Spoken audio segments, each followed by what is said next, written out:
Hello and welcome to The Essential Reads. My name is Isaac and my goal is to bring to you a bunch of classic audiobooks in an easy and accessible way. We are continuing with Sense and Sensibility by Jane Austen, and this is Chapter 10. Let's begin. Marianne's preserver, as Margret, with more elegance than precision, styled Willoughby, called at the cottage the next morning to make his personal inquiries.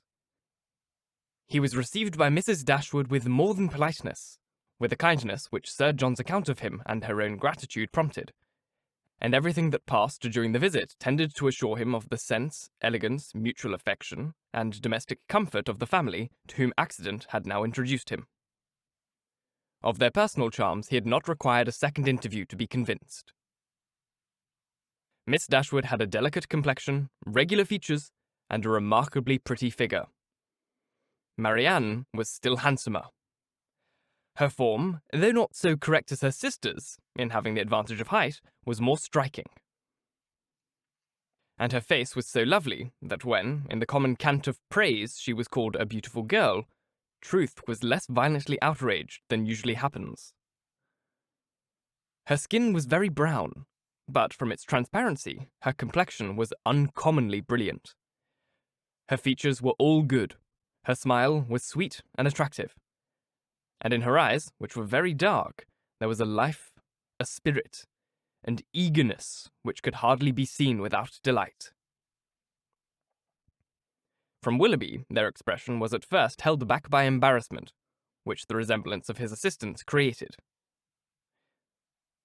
But when this passed away, when her spirits became collected, when she saw that to the perfect good breeding of the gentleman he united frankness and vivacity, and above all, when she heard him declare that of music and dancing he was passionately fond, she gave him such a look of approbation as secured the largest share of his discourse to herself for the rest of his stay. It was only necessary to mention any favourite amusement to engage her to talk. She could not be silent when such points were introduced, and she had neither shyness nor reserve in their discussions. She speedily discovered that their enjoyment of dancing and music was mutual, and that from it arose a general conformity of judgment in all that related to either. Encouraged by this to a further examination of his opinions, she proceeded to question him on the subject of books. Her favourite authors were brought forward and dwelt upon with so rapturous a delight that any young man of 25 must have been insensible indeed not to become an immediate convert to the excellence of such works, however disregarded before. Their taste was strikingly alike. The same books, the same passages were idolized by each. Or if any difference appeared, any objection arose, it lasted no longer than till the force of her arguments and the bright of her eyes could be displayed. He acquiesced in all her decisions, caught all her enthusiasms, and long before his visit concluded, they conversed with the familiarity of a long-established acquaintance. "Well, Marianne," said Elinor as soon as he had left them, "for one morning I think you have done pretty well. You have already ascertained Mr. Willoughby's opinion in almost every matter of importance. You know what he thinks of Cowper and Scott. You are certain of his estimating their beauties as he ought, and you have received every assurance of his admiring Pope no more than is proper. But how is your acquaintance to be long supported under such extraordinary dispatch of every subject for discourse? You will soon have exhausted each favourite topic. Another meeting will suffice to explain his sentiments on picturesque beauty and second marriages, and then you can have nothing further to ask." "Elinor!" cried Marianne. "Is this fair? Is this just? Are my ideas so scanty?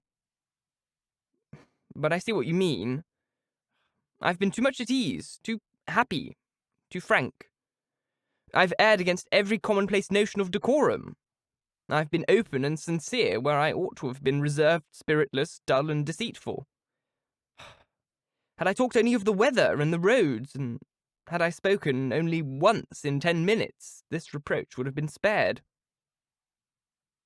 "My love," said her mother, "you must not be offended with Elinor. She was only in jest. I should scold her myself if she were capable of wishing to check the delight of your conversation with our new friend." Marianne was softened in a moment. Willoughby, on his side, gave every proof of his pleasure in their acquaintance which an evident wish of improving it could offer. He came to them every day. To inquire after Marianne was at first his excuse, but the encouragement of his reception, to which every day gave greater kindness, made such an excuse unnecessary before it had ceased to be possible by Marianne's perfect recovery. She was confined for several days to the house, but never had any confinement been less irksome. Willoughby was a young man of good abilities, quick imagination, lively spirits, and open, affectionate manners. He was exactly formed to engage Marianne's heart. For with all this, he joined not only a captivating person, but a natural ardour of mind which was now roused and increased by the example of her own, and which recommended him to her affection beyond anything else. His society became gradually her most exquisite enjoyment. They read, they talked, they sang together. His musical talents were considerable, and he read with all the sensibility and spirit which Edward had unfortunately wanted. In Mrs. Dashwood's estimations, he was as faultless as in Marianne's, and Elinor saw nothing to censure in him but propensity, in which he strongly resembled and particularly delighted her sister, of saying too much of what he thought on every occasion, without attention to persons or circumstances. In hastily forming and giving his opinion of other people, in sacrificing general politeness to the enjoyment of undivided attention where his heart was engaged, and in slighting too easily the forms of worldly propriety, he displayed a want of caution which Elinor could not approve, in spite of all that he and Marianne could say in its support. Marianne began now to perceive that the desperations which had seized her at 16 and a half of ever seeing a man who could satisfy her ideas of perfection had been rash and unjustifiable. Willoughby was all that her fancy had delineated in that unhappy hour, and in every brighter period as capable of attaching her. And his behaviour declared his wishes to be in that respect as earnest as his abilities were strong. Her mother, too, in whose mind not one speculative thought of their marriage had been raised by his prospect of riches, was led before the end of the week to hope and expect it, and secretly to congratulate herself on having gained two such sons-in-law as Edward and Willoughby. Colonel Brandon's partiality for Marianne, which had so early been discovered by his friends, now first became perceptible to Elinor when it ceased to be noticed by them. Their attention and wit were drawn off to his more fortunate rival, and the raillery to which the other had incurred before any partiality arose was removed when his feelings began really to call for the ridicule so justly annexed to sensibility. Elinor was obliged, though unwillingly, to believe that the sentiments which Mrs. Jennings had assigned him for her own satisfaction were now actually excited by her sister, and that however a general resemblance of disposition between the parties might forward the affection of Mr. Willoughby, an equally striking opposition of character was no hindrance to the regard of Colonel Brandon. She saw it with concern, for what could a silent man of 35 hope when opposed by a very lively one of 25? And as she could not even wish him successful, she heartily wished him indifferent. She liked him. In spite of his gravity and reserve, she beheld him an object of interest. His manners, though serious, were mild, and his reserve appeared rather the result of some oppression of spirits than any natural gloominess of temper. Sir John had dropped hints of past injuries and disappointments, which justified her belief of his being an unfortunate man, and she regarded him with respect and compassion. Perhaps she pitied and esteemed him the more because he was slighted by Willoughby and Marianne, who, prejudiced against him for being neither lively nor young, seemed resolved to undervalue his merits. "Brandon is just the kind of man," said Willoughby one day when they were talking of him together, "whom everybody speaks well of and nobody cares about, whom all are delighted to see and nobody remembers to talk to." "That is exactly what I think of him," cried Marianne. "Do not boast of it, however," said Elinor, "for it is injustice in both of you. He is highly esteemed by all the family at the park, and I never see him myself without taking pains to converse with him."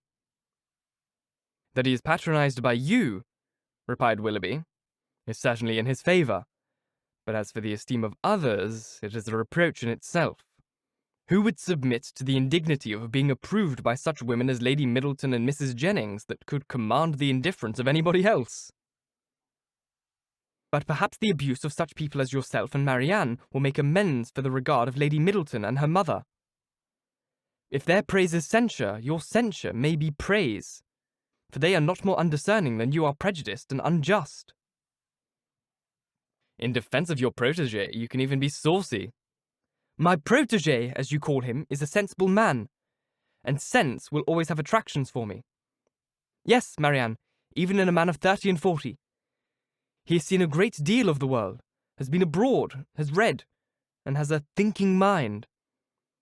I have found him capable of giving me much information on various subjects, and he has always answered my inquiries with the readiness of good breeding and good nature.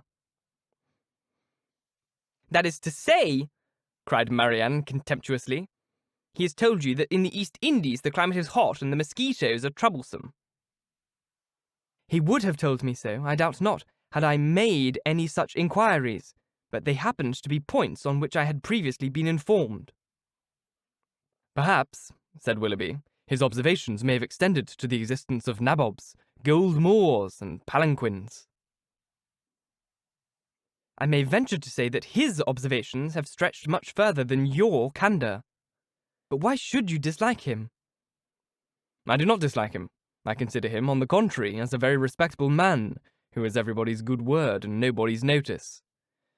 Who has more money than he could spend, more time than he knows how to employ, and 2 new coats every year. Add to which, cried Marianne, that he has neither genius, taste, nor spirit, that his understanding has no brilliance, his feelings no ardour, and his voice no expression. You decide on his imperfections so much in the mass, replied Elinor, and so much on the strength of your own imagination, that the commendation I am able to give of him is comparatively cold and insipid.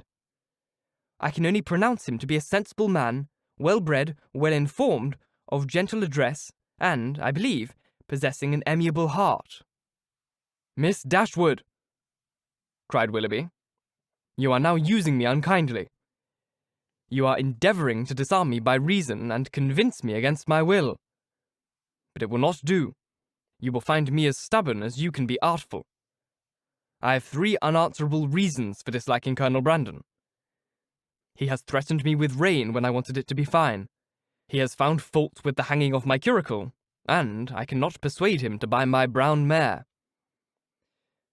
If it will be of any satisfaction to you, however, to be told that I believe his character to be in other respects irreproachable, I am ready to confess it.